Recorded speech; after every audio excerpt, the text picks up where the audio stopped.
The occiput anterior presentation is the most efficient way for a normally proportioned fetus to pass through a gynecoid pelvis and occurs in around 85% of all vaginal deliveries.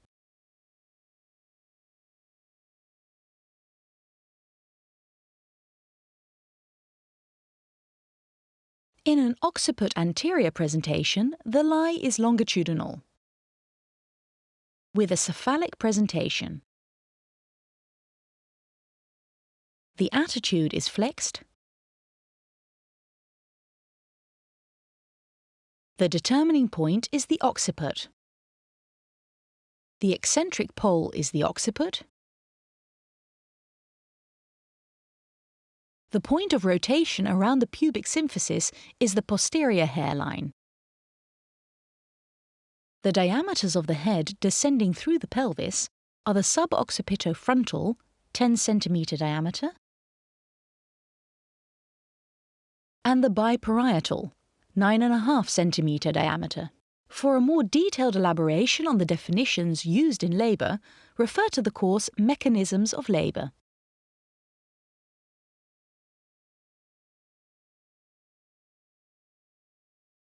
At the start of labour, the fetal head has usually already started engagement in the maternal pelvis. The presenting part is at the upper edge of the maternal symphysis pubis, which is also known as Hodge 1. As the fetal head engages and descends towards the pelvic brim, it is in the left or right occipito-anterior position. This is so the widest part of the head fits through the widest available part of the pelvic inlet.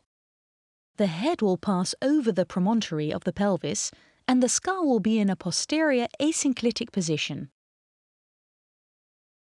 This means that upon vaginal examination, the sagittal suture is anterior to the pelvic axis, and since the fetal head is minimally flexed, the posterior fontanelle is felt in the left or right anterior plane of the pelvis.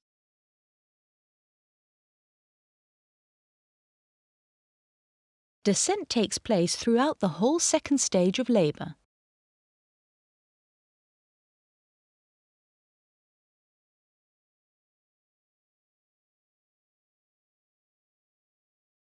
At Hodge 2, the occiput is at the lower edge of the symphysis pubis and about 1/3 of the way towards the pelvic outlet. The fetal head has passed the promontory halfway and will reach a synclitic position.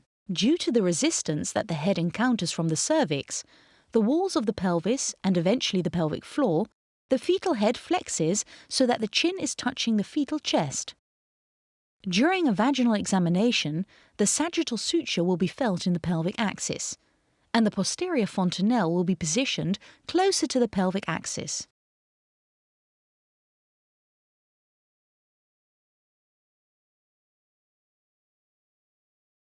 Further descent takes place until the fetal head reaches Hodge 3.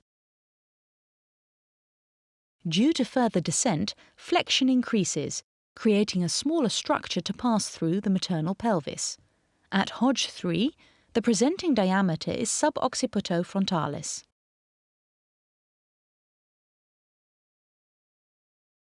The posterior fontanelle comes to lie closer to the pelvic axis.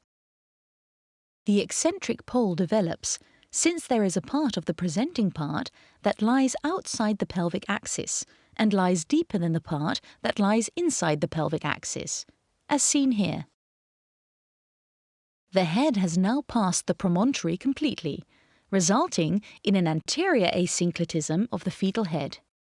During a vaginal examination, the sagittal suture will be felt posterior of the pelvic axis. The posterior fontanelle has come to lie closer to the pelvic axis.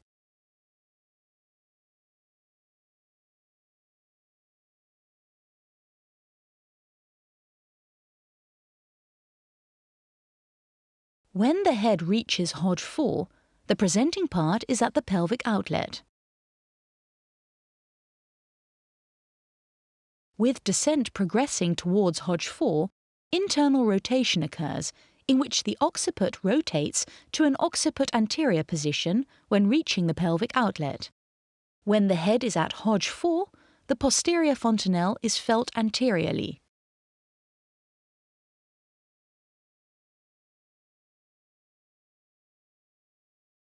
After internal rotation of the head, further descent occurs until the occiput lies underneath the pubic arch.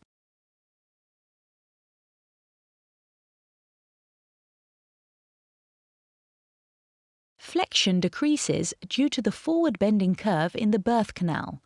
With each contraction, the skull pushes against the pelvic floor. The back of the head finally becomes visible in the vulva during a contraction and will retract again between contractions. When the head no longer retreats in between contractions, it stays at the pelvic outlet, as seen here, which is also known as crowning. Next, delivery of the presenting part, which in this case is the occiput, takes place by gradual extension. The head deflexes and is borne by rotation around the symphysis pubis. The pivot point is the nape of the neck. Then, internal rotation of the shoulders takes place to be able to pass the pelvic outlet. This can be seen outside by an external rotation of the head around the long axis of its dorsum. The head is grasped by the healthcare professional's hands and subsequently bent in sacral direction to deliver the anterior shoulder. Subsequently, the head is bent in ventral direction to deliver the posterior shoulder. The remainder of the body is borne by lateral flexion as the spine bends sideways through the curved birth canal.